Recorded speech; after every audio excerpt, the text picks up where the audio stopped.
Hello and welcome to my YouTube channel yes Guruji में आप सभी लोगों को एक बार फिर से बहुत बहुत स्वागत है बच्चा। आप सभी लोगों को पता है कि हम लोग जियोग्राफी को अच्छे तरीके से कॉन्सेप्ट तरीके से पूरा शुरुआत से शुरू किए हुए हैं। आप लोग अच्छे तरीके से इसको देखिए और अपने फ्रेंड्स जितने भी पढ़ने वाले लोग हैं सभी लोगों के पास जाकर वीडियो को शेयर कर दीजिए। क्या तरीका है इसको जानने के लिए हमने आपको पहले ही बताया कि आप सबसे पहले जो हमने सिलेबस डिस्कशन किया है, डिटेल सिलेबस डिस्कशन किया है, पहले जाकर के आप सिलेबस को देखिए। ठीक है, सिलेबस को आप देख लेंगे। अगर आप सिलेबस को देख लेंगे तो आपको सारा कुछ समझ में आ जाएगा कैसे सिलेबस को पढ़ना है, कौन कौन टॉपिक है, विश्व भूगोल में कौन कौन से टॉपिक है, इंडियन जियोग्राफी में कौन कौन टॉपिक है, सभी चीजों को आप अच्छे तरीके से समझ जाएंगे और हम कैसे पढ़ाएंगे वो भी आपको समझ में आ जाएगा। तो निश्चित रूप से आप जाकर के उसको देख लीजिए। और हमने पहला चैप्टर खत्म किया, भारत का जो सामान्य परिचय है, जनरल इंट्रोडक्शन ऑफ इंडिया है, उसको एक वीडियो में खत्म किया और उससे संबंधित जितने भी क्वेश्चंस थे 2 वीडियो में हमने एमसीक्यू लगाया डिटेल एक्सप्लेनेशन के साथ। उसके बाद हमने दूसरा चैप्टर शुरुआत किया, भारत का भौतिक भूगोल, फिजिकल ज्योग्राफी ऑफ इंडिया। उसके बाद हमने उसमें पहला चैप्टर दूसरा चैप्टर क्या पहला वीडियो में पहला लेक्चर लिया, जिसमें से जितने भी उत्तर की पर्वत श्रेणियां हैं, पर्वत चोटियां हैं, उसके क्रम को कैसे कैसे पढ़ना है, पूरे भारत में कहाँ कहाँ क्या क्या हमको पढ़ना है फिजिकल ज्योग्राफी में, मध्य के पठार को, पूर्वी घाट को, पश्चिमी घाट के मैदान को, और गंगा ब्रह्मपुत्रा और सिंधु सतलज का जो मैदान है, यमुना का, गंगा का, ये सब मैदान के बारे में तो सारा कुछ हमने आपको मैप से दिखाया वहां पे। उसमें हमने करीब करीब उत्तर भारत की जो पर्वत श्रेणियां थी उसको खत्म कर लिए थे। और उसके बाद अब हम लोग यहाँ पर कुछ फिजिकल जियोग्राफिकल आपका विभाजन है, नदियों के आधार पर कैसे कैसे बांटा जाएगा उसको हम लोग देखेंगे। उसके बाद उसके आगे हम लोग पढ़ेंगे, प्रायद्वीपीय भारत का भूगोल पढ़ेंगे, पूर्वी घाट को पढ़ेंगे, पश्चिमी घाट को पढ़ेंगे। हम लोग पूर्वांचल वाली जो श्रेणियां वो भी कल हम लोग पढ़ चुके थे। और उत्तर प्रदेश पुलिस की परीक्षा निरस्त हो गई, आप सभी लोगों को पता है। तो एक बहुत बड़ी सफलता है, बहुत बड़ी जीत है, ये बात आप जान लीजिए। लेकिन अभी भी एक लड़ाई बाकी है कि समीक्षा अधिकारी, सहायक समीक्षा अधिकारी में भी पेपर लीक हुआ है, कई सारे साक्ष्य मौजूद है, लेकिन छात्रों की संख्या कम होने की वजह से शायद सरकार ढिलाई या कोताही कर रही है। एक बार मैं उन सभी शिक्षकों से आग्रह करना चाहूंगा जो बड़े बड़े यूट्यूबर्स हैं, बड़े बड़े चैनल्स हैं, कि एक बार फिर से उन बच्चों का भी साथ दे ताकि इस परीक्षा में भी जो सही हो वही डिसीजन ले। मैं ये नहीं कर रहा हूं कि अगर ये सही बात ना हो तो उसके उस पर जबरदस्ती डिसीजन लिया जाए, और हालांकि वैसा सरकार लेगी भी नहीं। निश्चित रूप से गलत साक्ष्य पाया ही गया है और सबूत भी पेश किया गया है, तो उस पर भी गंभीरता से गहन करे और जो कमेटी जांच कर रही है उसको जल्दी से जल्दी वह रिपोर्ट प्रॉपर तरीके से सौंपने के लिए बोले। ये देख लीजिए हमारे बारे में है। हम लोग बिना समय वेस्ट किए ये सब कल हम पढ़ चुके थे। जो बच्चे नए होंगे थोड़ा सा रिकैप करिएगा।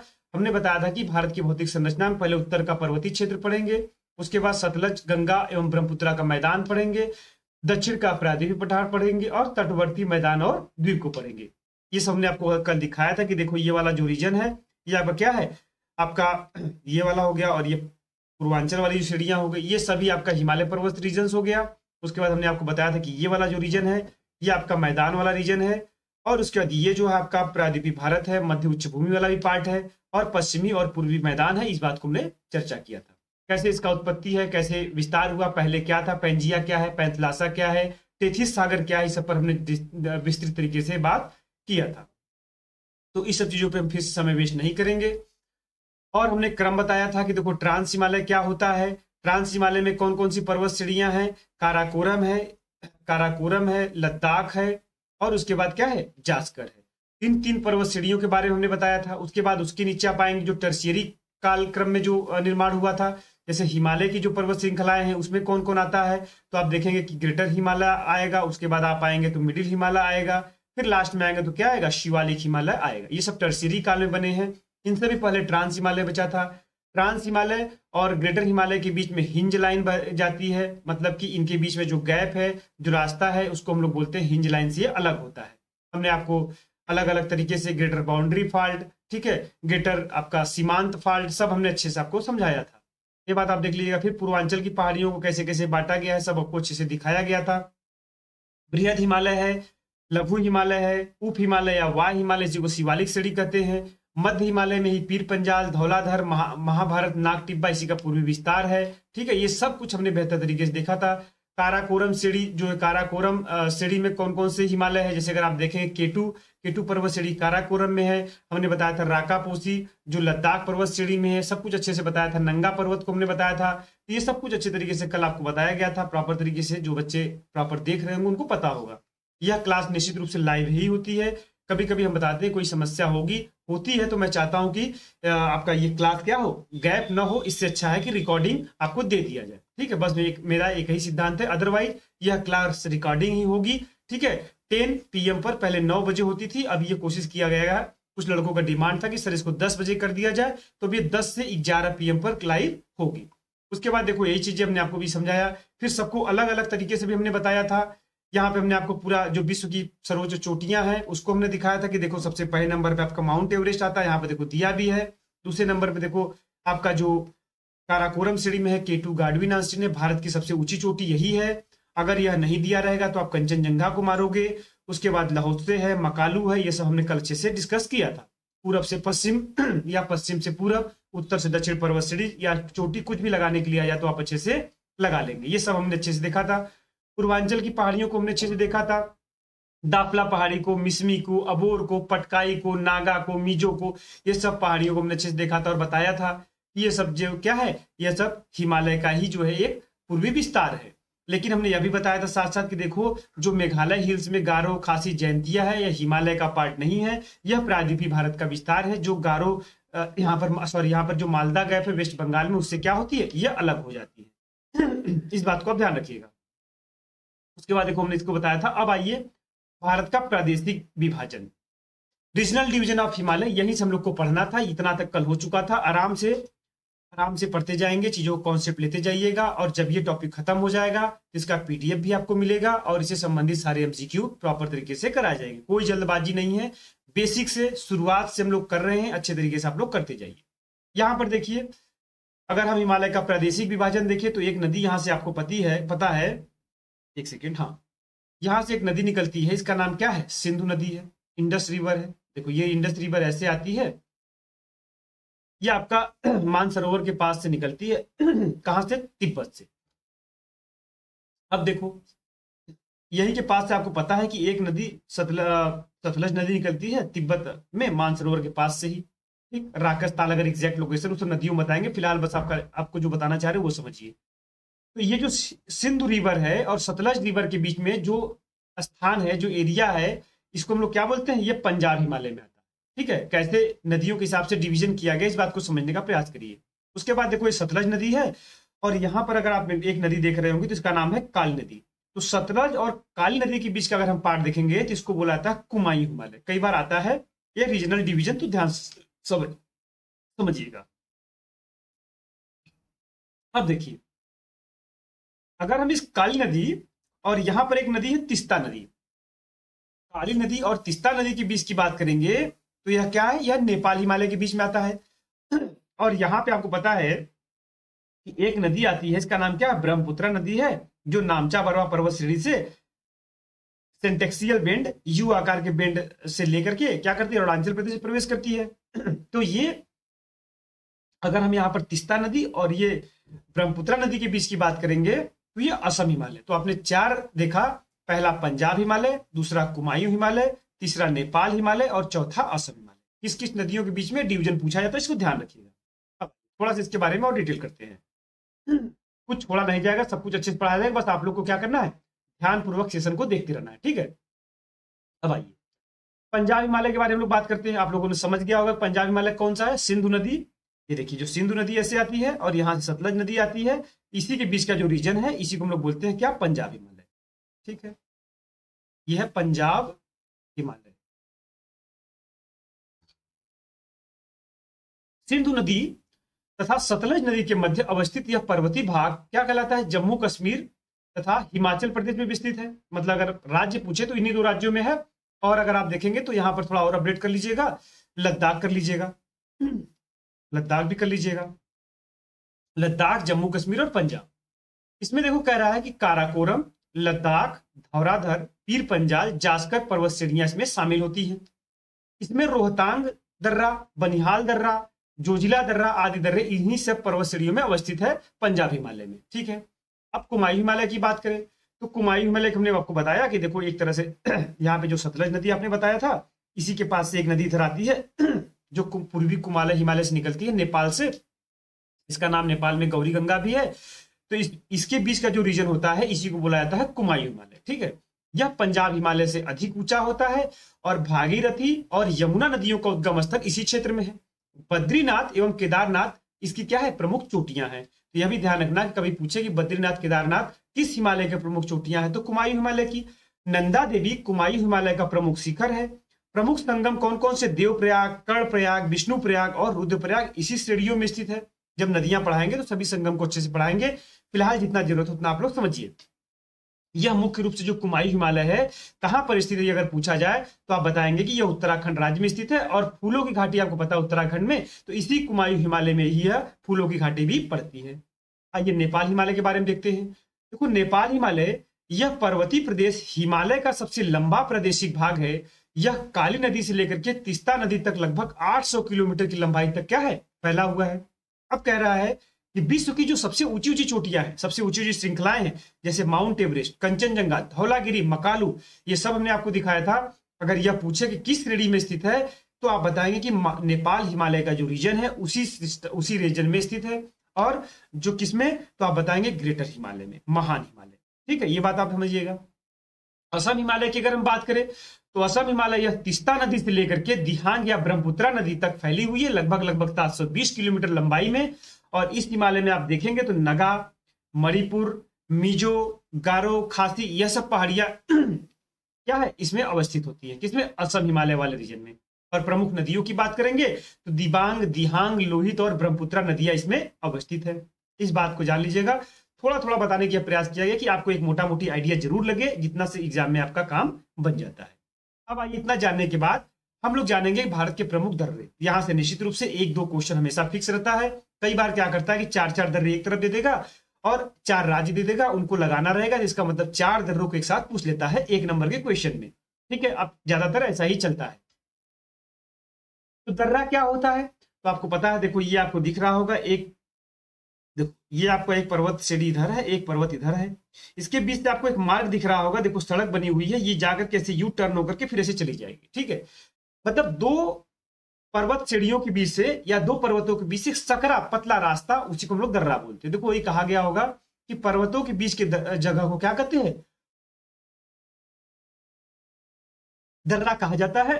कहें तो पर्वतों एवं पहाड़ों के मध्य पाए जाने वाले जो आवागमन के प्राकृतिक मार्ग, मतलब इन्हें ज्यादातर ये प्राकृतिक होते हैं, नेचुरल रूप से होते हैं। कई बार ऐसा भी होता है कि कुछ दर्रों को बनाया भी जाता है, लेकिन कुछ दर्रे ऐसे, ज्यादातर दर्रे ऐसे हैं जो प्राकृतिक रूप से फैले हुए हैं। हो सकता है कम सकरा है, इनको थोड़ा सा सरकार क्या करती, तोड़ करके चौड़ीकरण कर देती, ताकि आवागमन में आसानी। तो ये बात समझिएगा। अब देखो कह रहा है जम्मू और कश्मीर तथा लद्दाख के प्रमुख दर्रे। हम लोग क्या करने वाले हैं कि जितने भी दर्रे हैं, पहले भारत के सभी दर्रों को एक बार मैप में आप देख लीजिए, उसके बाद हम राज्य वाइज सभी दर्रों को अलग अलग पढ़ाएंगे और उनसे संबंधित अगर कुछ महत्वपूर्ण जानकारी होगी तो उसको भी हम आपको बताएंगे। तो पहले हम लद्दाख और जम्मू कश्मीर वाले रीजन को देखते हैं। देखो ये लद्दाख वाला रीजन और जम्मू कश्मीर वाला रीजन है, ध्यान समझिएगा। ठीक है, ये हो गया। तो अगर हम यहां से स्टार्ट करें 1 नंबर से, तो मान लो यहाँ कौन सा दर्रा है, ये अघिल दर्रा है। अगर ये सीधे सीधे पूछे कि दर्रा कहां पर है तो आप बता दीजिएगा कि ये सब लद्दाख में है। काराकोरम है, तीसरा खारदुंगला है, यह सब दर्रे कहां पर है, आपका लद्दाख। उसके बाद देखो 3 तो इधर हो गए, यह आपका बनिहाल हो गया, चौथा जोजिला हो गया, पीर पंजाल हो गया, 5वां और ये 6वां, यह तीनों दर्रे जम्मू कश्मीर में है। 7वां नंबर देखो बुर्जिल दर्रा। बुर्जिल दर्रा आपका कहां पर, लद्दाख वाले रीजन में देखने को मिल रहा है। तो ये आप ध्यान समझिएगा, अभी आपको आराम से पढ़ाया जाएगा। बस इतना समझिए कि ये वाला जो रीजन है, इतने दर्रे आपके जम्मू कश्मीर में, इतने दर्रे लद्दाख में है। अब इसके बाद नीचे आओगे तो हिमाचल प्रदेश पड़ेगा। तो हिमाचल प्रदेश देखो बड़ा लाचला दर्रा, सिकिला दर्रा और ये रोहतांग दर्रा, ये 3 दर्रे कहां पर है, आपके हिमाचल प्रदेश में। उसके नीचे चलोगे तो आपको उत्तराखंड देखने को मिलेगा, ये उत्तराखंड है। उत्तराखंड में देखो माना है, नीति है, लिपुलेख है, ये सभी के सभी दर्रे उत्तराखंड में है। उसके बाद देखो ये वाला रीजन सिक्किम का है। सिक्किम में आप देखोगे 2 दर्रे आपको महत्वपूर्ण देखने को मिलेगा, एक नाथुला और एक जिलेपला। ठीक है, अब उसके बाद देखो यहां पर आप अरुणाचल प्रदेश वाला रीजन देख रहे हो। अरुणाचल प्रदेश देखो एक बोमडिला है, दूसरा यांग्याप है, तीसरा क्या है, दीफू है और चौथा क्या है, पांगसाड है। ये बात ध्यान समझिएगा। अब उसके बाद कह रहा है कि अगर आप मणिपुर में जाएंगे तो एक दर्रा बड़ा प्रसिद्ध है, इसका नाम है तुजु दर्रा। और यहां पर देखिए एक दर्रा आ गया है लेखा पानी। यह लेखा पानी दर्रा कहां पर है? तो लेखा पानी दर्रा भी आपका यहीं पर है अरुणाचल प्रदेश में, ये यहाँ पे आ गया है। ठीक है, अब उसके बाद कह रहा थाल घाट और भोर घाट। अभी एग्जाम रिसेंटली हुआ था, उसमें पूछा भी गया था, क्रम लगाने के लिए दिया गया था। ठीक है, समीक्षा अधिकारी सहायक समीक्षा अधिकारी में ये क्वेश्चन पूछा गया था, तो इसलिए क्वेश्चन को ध्यान से तैयार रखिए, कब कहाँ मिल जाए कोई कुछ नहीं कह सकता है। थाल घाट भोर घाट महाराष्ट्र में है, जबकि पाल घाट और सेनकोट्टा दो दर्रे आपको कहां पर?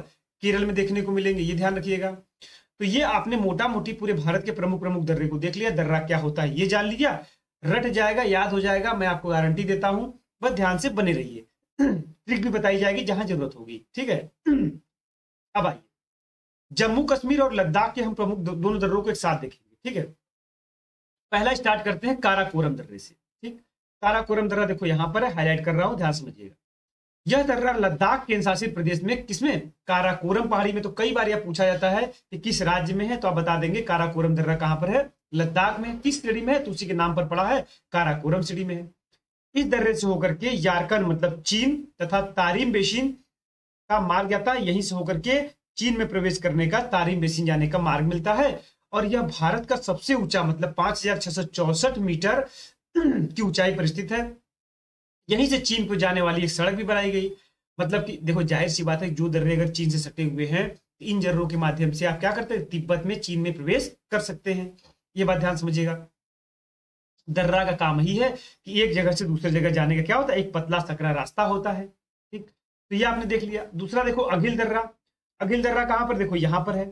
अघिल दर्रा के बारे में कह रहा है कि काराकोरम श्रेणी केटू के उत्तर में लगभग 5000 मीटर की ऊंचाई पर स्थित यह दर्रा कहां पर? लद्दाख को चीन के झिंजियांग प्रांत से जोड़ता है। मतलब कि यह दर्रा भी क्या करता है? चीन में जाने का मार्ग प्रशस्त करता है। और कहां पर स्थित है? अघिल दर्रा। तो आप बताएंगे लद्दाख में। फिर आइए किस श्रेणी में है? तो काराकोरम श्रेणी में। जो जो जरूरत है मैं उतना बता रहा हूं, ध्यान समझिएगा। फिर कह रहा है खारदुंगला दर्रा। देखो खारदुंगला दर्रा कहां बच्चा? तो खारदुंगला यहां पर है। ठीक है, खारदुंगला दर्रा का लद्दाख केंद्र शासित प्रदेश में 5500 मीटर की से अधिक ऊंचाई पर स्थित यह दर्रा देश का मोटर वाहन चलाने के हिसाब से सबसे ऊंचा दर्रा है। अगर यह कई बार पूछा जाता है कि देश का मोटर वाहन चलाने के दृष्टिकोण से कौन सा दर्रा सबसे ऊंचा है, तो आप बताएंगे खारदुंगला। कहां पर है? तो लद्दाख केंद्र शासित प्रदेश में है। निश्चित रूप से यह दर्रे से भी चीन में जाया जा सकता है। आइए बुर्जिल दर्रा के बारे में बात करते हैं। देखो बुर्जिल दर्रा कहां है? बुर्जिल दर्रा यहां पर। ठीक है, यह कश्मीर क्षेत्र का एक ऐतिहासिक दर्रा है बुर्जिल दर्रा। देखो बुर्जिल दर्रा आपका यहीं पर जम्मू कश्मीर ऐसे है, नीचे वाला पार्ट जम्मू कश्मीर, ऊपर लद्दाख। तो जम्मू कश्मीर और लद्दाख के बॉर्डर पर यह दर्रा है, ध्यान समझिएगा। वही कह रहा है कि जम्मू कश्मीर क्षेत्र का एक ऐतिहासिक दर्रा है जो श्रीनगर को पाक अधिकृत जो गिलगित बल्टिस्तान वाला रीजन है उसी को क्या करता है? गिलगित से जोड़ता है। मतलब कि पाक अधिकृत कश्मीर के गिलगित बाल्टिस्तान में स्थित जो गिलगित वाला क्षेत्र है, मतलब श्रीनगर को अगर पूछे कि श्रीनगर को गिलगित से कौन सा दर्रा जोड़ता है, तो आप बताएंगे कि देखिए यहाँ पर श्रीनगर है और यहाँ पर क्या है? गिलगित है। तो श्रीनगर से गिलगित जाना है तो इसी दर्रे से होकर के जाएंगे। उम्मीद करते हैं आपको समझ में आया होगा। तो बुर्जिल दर्रा ध्यान रखना कहां पर स्थित है, तो आप बताओगे जम्मू कश्मीर लद्दाख के सीमा पर है। अगर जम्मू कश्मीर ऑप्शन में तो जम्मू कश्मीर मारोगे, लद्दाख ऑप्शन में तो लद्दाख, कोई दोनों में से एक ही देगा। अब देखो पीर पंजाल दर्रा। तो पीर पंजाल दर्रा कहां है बच्चा? तो पीर पंजाल दर्रा देखो आपको यहां देखने को मिल रहा है। पीर पंजाल दर्रा के बारे में कह रहा है कि भारत के जम्मू कश्मीर राज्य की पीर पंजाल पर्वत श्रृंखला पर्वत श्रेणी आपने बताया था कि पश्चिम में पीर पंजाल है और पूर्व में क्या है? धौलाधर पर्वत श्रेणी है। इसी पीर पंजाल पर्वत श्रेणी में ही पीर पंजाल दर्रा है। इस दर्रे से कुलगांव से कहा कोठी अगर जाना होगा किसी पीर पंजाल दर्रे से होकर के जाएंगे, ये बात ध्यान रखना। उसके बाद कह रहा है बनिहाल दर्रा। बनिहाल दर्रा कहां पर? ये देखो यहाँ पर बहुत ही महत्वपूर्ण दर्रा है बनिहाल दर्रा। कह रहा है पीर पंजाल पर्वत श्रेणी का ही एक दर्रा है और यह क्या करता है? जो जम्मू कश्मीर राज्य में स्थित है, यह भी जम्मू कश्मीर में है। और जम्मू देखो यहाँ पर है जम्मू और यहाँ पर है श्रीनगर। तो जम्मू को श्रीनगर से जोड़ने वाला यह दर्रा बनिहाल दर्रा है। कई बार पूछा गया है, ध्यान से समझिएगा। ठीक है, बनिहाल का अर्थ क्या होता है? हिमावत। कह रहा है कि जोजिला दर्रा। अगर हम लोग जोजिला दर्रा की बात करेंगे, आपको पता है यहाँ पर है जोजिला दर्रा। और जोजिला दर्रा जो बहुत महत्वपूर्ण क्यों है? क्योंकि यहीं से श्रीनगर से देखो जो अपने लद्दाख वाला रीजन है, ये देखो ये वाला रीजन तो जम्मू कश्मीर है, नीचे वाला ये J&K है, और ऊपर वाला क्या है, लद्दाख है। लद्दाख की राजधानी क्या है बच्चा, तो लद्दाख की राजधानी देखोगे यहाँ पर ये वाला जो रीजन ऐसे है, ये आपका क्या है, लेह है, यहाँ पर लेह है। तो अगर आपको जाना है कहाँ, अगर आपको जाना है श्रीनगर से लेह, तो देखो श्रीनगर कहाँ है, श्रीनगर अभी आपको दिखाया कि यहाँ पर है। तो श्रीनगर से अगर आपको लेह जाना है तो ऐसे होकर के आप ऐसे जाओगे, ठीक है, ये बात ध्यान रखना। ऐसे जाने के लिए आपको ये रास्ता मिल जाएगा, मतलब जोजिला दर्रा से श्रीनगर से लेह। तो सीधा सीधा अगर पूछे कि श्रीनगर से लेह को कौन सा दर्रा जोड़ता है, तो आप कहेंगे जोजिला दर्रा। ठीक, कहाँ पर स्थित है, भारतीय क्षेत्र लद्दाख में स्थित है। अब आ जाइए हिमाचल के प्रदेश के प्रमुख दर्रों को हम लोग देखेंगे कि हिमाचल प्रदेश में प्रमुख दर्रे कौन कौन से हैं। तो इसमें 3 दर्रे बहुत महत्वपूर्ण हैं। पहला दर्रा रोहतांग है, दूसरा देखो सिपकिला है, और तीसरा बड़ा लाचला दर्रा है। इन तीनों दर्रों को बहुत महत्वपूर्ण है, तीनों दर्रों को ध्यान समझना। तीनों दर्रों में देखो पहला दर्रा कौन सा, सिपकिला दर्रा, जास्कर श्रेणी में स्थित। यह भारत के हिमाचल प्रदेश के किन्नौर जिले को तिब्बत के जांदा जिले से जोड़ता है। इतना पंचायत नहीं समझना है, बस इतना ध्यान रखना है कि यह भारत के हिमाचल प्रदेश को क्या करता है, तिब्बत से जाने का मार्ग प्रशस्त करता है, सिपकिला दर्रा। आप देख भी रहे होंगे कि इधर क्या है, यहाँ पर तिब्बत है, इधर तिब्बत है, और इधर क्या, हिमाचल प्रदेश भी पूरा है ही। तो अगर यहाँ से हमको इधर जाना है तो इसी दर्रे से होकर के जाएंगे, किससे, सिपकिला दर्रा से। कह रहा है कि सतलज नदी, हाँ ये बहुत महत्वपूर्ण है। किसी कई बार यह पूछा गया है कि जो मानसरोवर के पास, ये मानसरोवर झरना है, यहाँ पर यही बनाओ तो ज्यादा समझ में आएगा। यहाँ मानसरोवर झरना है, इसी के पास आपका क्या है, राकस ताल है, और इसी राकस ताल से नदी निकलती है सतलज नदी, और जो सतलज नदी प्रवेश करती है इसी सिपकिला दर्रा से। कई बार पूछा गया है कि सतलज नदी से किस दर्रे से प्रवेश करती है भारत में, तो यही सिपकिला दर्रा है, तो आप बता दीजिएगा। अब आ जाइए बड़ा लाचला दर्रा।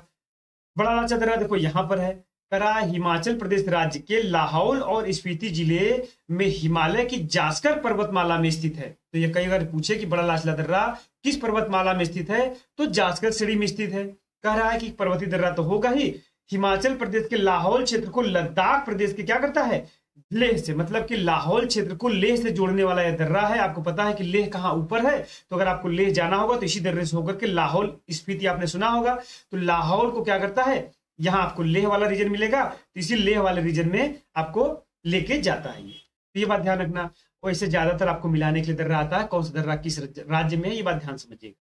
और लेह से मनाली जाने का भी राज्य प्रदर्शन करता है, कौन सा दर्रा, सिपकिला दर्रा, सॉरी बड़ा लाचला दर्रा। अब उसके बाद देखो रोहतांग दर्रे में हम लोग आएंगे। रोहतांग दर्रा देखो यहाँ, तो रोहतांग दर्रा में कहता है कि यह हिमालय की पीर पंजाल श्रेणी के पूर्वी भाग में है। ठीक है, हमने आपको बताया था कि पीर पंजाल देखो ऐसे है, और इधर क्या है, धौलाधर है। तो पीर पंजाल में भी यह पश्चिमी पीर पंजाल में आता है, यह पूर्वी पीर पंजाल में आता है। तो यही कह रहा है कि पूर्वी पीर पंजाल में दर्रा स्थित है, और यह पूरे वर्ष हिम से ढका रहता है, और हिमाचल प्रदेश को लद्दाख से जोड़ने वाला जो मनाली लेह मार्ग है इसी से होकर के जाता है। तो सीधा सीधा ध्यान रखिएगा कि रोहतांग दर्रा से मनाली से लेह राजमार्ग जाता है, और यह दर्रा हिमाचल प्रदेश में स्थित है। आइए उत्तराखंड के प्रमुख दर्रों को देखते हैं। उत्तराखंड के जो प्रमुख दर्रे हैं, जैसे माना है, नीति है, लिपुलेख है, 3 महत्वपूर्ण दर्रे हैं, इसको जरा ध्यान समझिए। माना दर्रा के बारे में समझिए। यह भारत चीन सीमा पर स्थित है, जाहिर सी बात है, यहाँ पर भारत है और यहाँ पे क्या है, चीन है।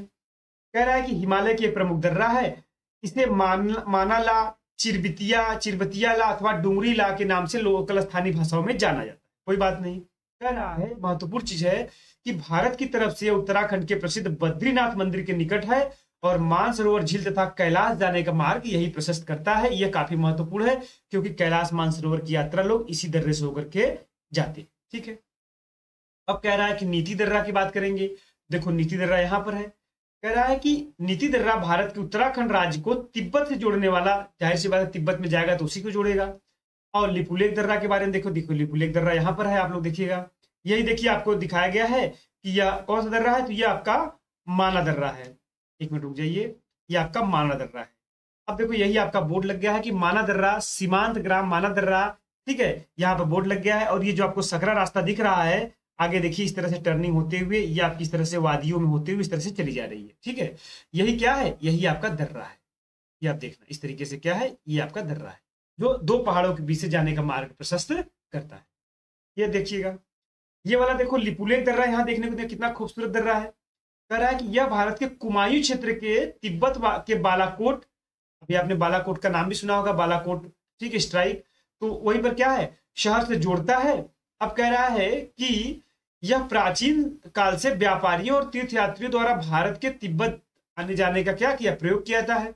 और यह दर्रा कैलाश पर्वत व मानसरोवर जाने वाले यात्रियों के लिए विशेष, इस दर्रे से भी क्या करते हैं, कैलाश मानसरोवर के लिए जाने का मार्ग देता है। कौन, लिपुलेख दर्रा।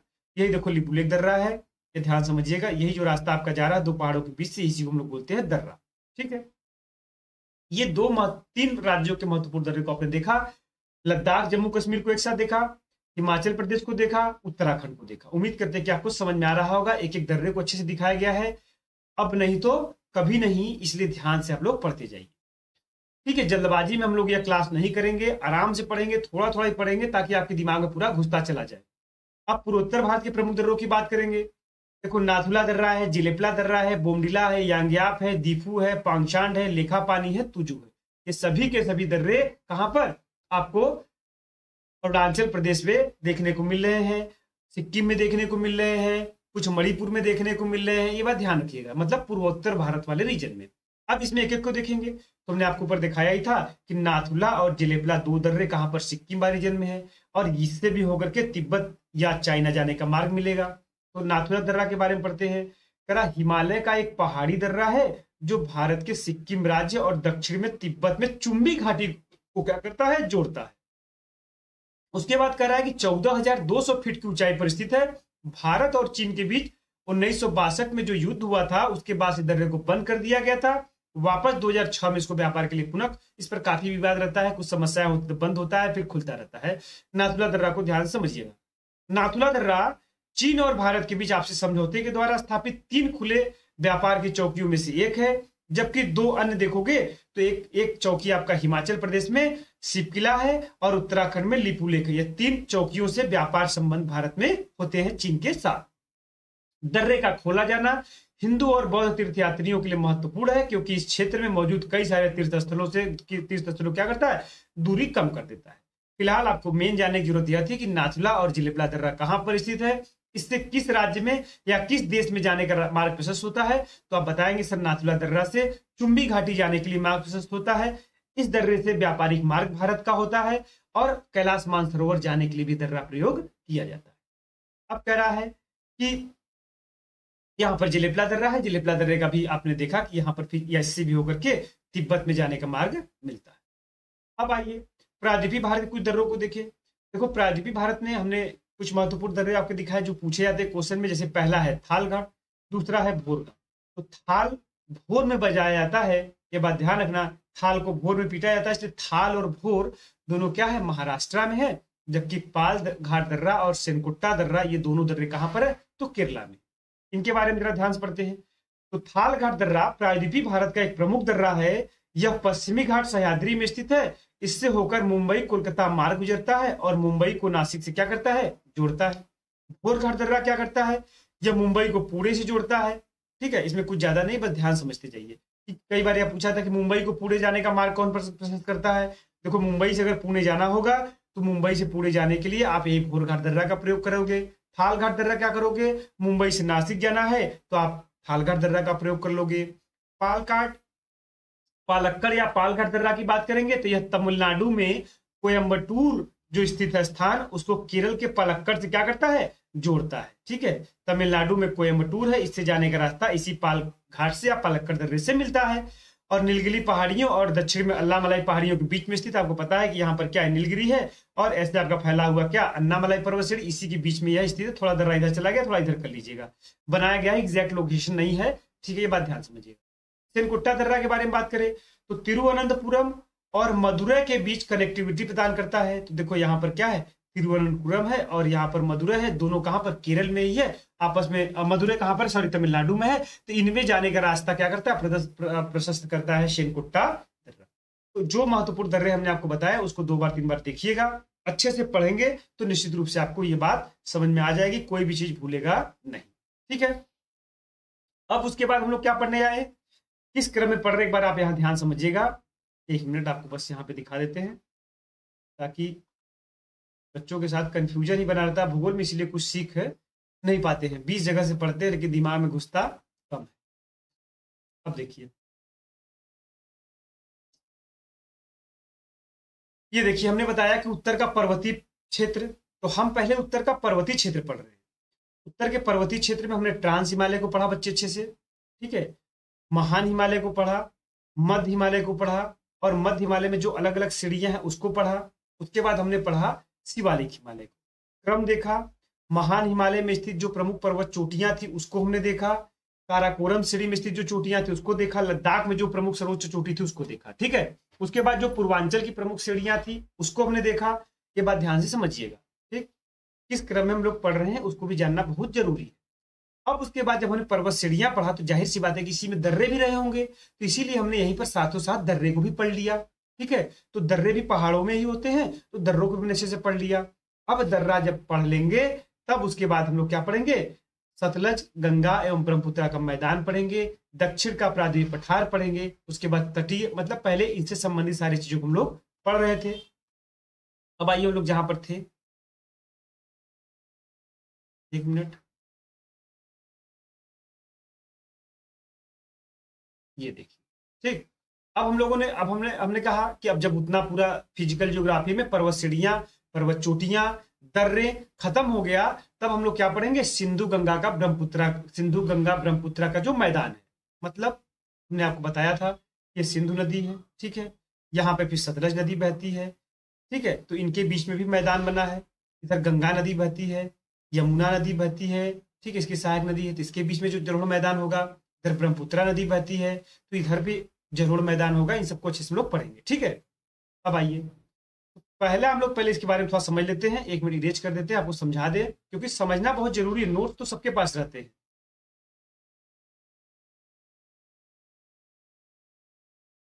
ठीक, चलिए, नोट तो सबके पास होते हैं, लेकिन उसको प्रॉपर तरीके से समझना, डिटेल चीजों को समझ पाना, फिर उसके बाद चीजों को पढ़ेंगे तो आपको आसान लगने लगेगा। देखो, सिंधु गंगा ब्रह्मपुत्र का मैदान, उत्तर का विशाल मैदान, इसी को बुलाया जाता है। ये बात ध्यान समझिएगा, देखो यही इंडस वाला रीजन है, ये गंगेटिक वाला रीजन है, और ये ब्रह्मपुत्र वाला, ये तीन मैदान आपको देखने को मिल रहे हैं, ठीक। कह रहा है कि इसमें उत्तरी राजस्थान एवं पंजाब हरियाणा से लेकर उत्तर भारत के असम तक का क्षेत्र शामिल है। ये देखो ना आप यहाँ से, ये देख रहे हो पूरा आप यहाँ से, ये वाला रीजन देख लीजिए आप, ये आपका पूरा रीजन यहाँ पर फैला हुआ है, ठीक, वही बात समझा रहा है। इसका विस्तार पाकिस्तान सिंधु नदी का मैदान एवं बांग्लादेश में गंगा ब्रह्मपुत्र के मैदान तक है। यह मैदान सतलज, गंगा, ब्रह्मपुत्र एवं उनकी तमाम अनेक सहायक नदियों के द्वारा लाई गई जो कॉप मिट्टी, जलोढ़ मिट्टी है, उनके द्वारा जमा करने पर जो उपजाऊ वाला क्षेत्र है, वही रीजन है जिसको हम लोग गंगेटिक प्लेन, या आप देखेंगे कि सिंधु का मैदान, इधर बोलेंगे ब्रह्मपुत्र का मैदान बोला जाता है।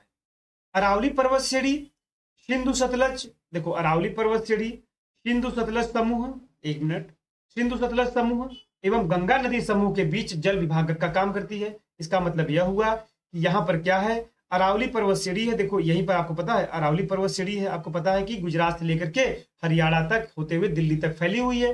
वही बात यहाँ कर रहा है कि जो अरावली पर्वत श्रेणी है, तो इधर आपका क्या हो गया, ये वाला जो रीजन है सिंधु सतलज वाला हो गया, और इसी के बाद क्या है, गंगा और यमुना वाला मैदान है। वही कह रहा है कि जो अरावली पर्वत श्रेणी है, यह सिंधु सतलज और गंगा के बीच में जल विभाजक काम करती है, इसी की वजह से ये नदी इधर से बहने लगती है और इसकी वजह से इधर की बहने लगती है, ये बात कह रहा है। फिर कह रहा है कि अतः इस मैदान के पश्चिमी एवं पूर्वी भाग क्रमशः पश्चिम और पूर्वी मैदान कहलाते हैं। कोई समस्या नहीं होनी चाहिए। अब उसके बाद कह रहा है कि अब हम इसमें एक एक चीज को आराम से डिटेल पढ़ेंगे। पहले उत्तर के विशाल मैदान में, जैसे देखो उत्तर का विशाल मैदान है, उसमें पहले पश्चिमी मैदान को पढ़ेंगे, फिर पूर्वी मैदान में पढ़ेंगे। पश्चिमी मैदान में कैसे बांटा गया है, तो आप देखेंगे कि यहाँ पर पश्चिमी मैदान में जो आपका पंजाब वाला रीजन है उसको देखेंगे, फिर राजस्थान वाला रीजन है उसको बांटेंगे, फिर पंजाब सिंधु का जो मैदान उसको बांटेंगे। अब देखो पश्चिमी के मैदान में अगर हम बांटे, उत्तर के विशाल के मैदान को दो भागों में बांटा गया, ये बात ध्यान समझिएगा। जैसे ये पश्चिम जो उत्तर का विशाल मैदान है, इसको दो भागों में बांटा गया, एक ये वाला मैदान हो गया और एक ये वाला मैदान हो गया, ठीक है, ये बात ध्यान समझिएगा। उसी में कह रहा है कि पश्चिमी मैदान में पहला जो मैदान आपको देखने को मिल रहा है वो सिंधु का मैदान हो गया। दूसरा मैदान की अगर हम बात करेंगे तो ये पंजाब और हरियाणा का मैदान हो गया, और तीसरा राजस्थान का मैदान हो गया। और अगर हम पूर्वी मैदान में बांटेंगे, जाहिर सी बात है गंगा का मैदान और दूसरा ब्रह्मपुत्र का मैदान। ये देखो यहाँ से आपका ये गंगा का जो मैदान है, और इधर ब्रह्मपुत्र का जो रीजन, इसको हम लोग मान लेते हैं। तो उसी चीजों में हम लोग क्या करेंगे, पहले पश्चिम से स्टार्ट करेंगे और एक एक चीज को आराम से पढ़ते हुए इसको आगे डिटेल तरीके से हम लोग देखेंगे। ठीक है, तो आज के लिए हम लोग फिलहाल इतना ही रखेंगे, क्योंकि चीजें थोड़ा थोड़ा करेंगे और आराम से करेंगे, जल्दबाजी में हम लोग नहीं करेंगे, ताकि वीडियो लंबा ना हो, आराम से आप समझ में आए, जब तक सभी बच्चे प्रॉपर तरीके से और थोड़ा कनेक्ट भी हो जाए, क्योंकि यूपी पुलिस का भी एग्जाम कैंसिल हुआ है, बच्चे प्रॉपर तरीके से आएंगे। और आप लोग भी जो लोग देख रहे हैं उसको क्या ये सेशन आपको अच्छा लग रहा है, निश्चित रूप से आप इसका रिस्पॉन्ड करेंगे तो मुझे भी बहुत अच्छा लगेगा और ये समझ में आएगा कि हमारा जो पढ़ाना है वो बेहतर और सार्थक सिद्ध हो रहा है। ठीक है, जितना हमने आपको पढ़ाया है उसको अच्छे से आप पहले रिवाइज कर लीजिए, इस चीज को ध्यान से पढ़ लीजिए, फिर हम लोग इसको क्या करेंगे, वीडियो को आगे करेंगे और जैसे ये खत्म होगा इससे संबंधित सारे एमसीक्यू को डिटेल तरीके से लगाएंगे। तब लोग मिलते हैं नेक्स्ट वीडियो में, तब तक सभी लोग अपना अपना ध्यान रखिएगा। आप सभी लोगों का दिन शुभ हो। Thank you, take care, bye bye.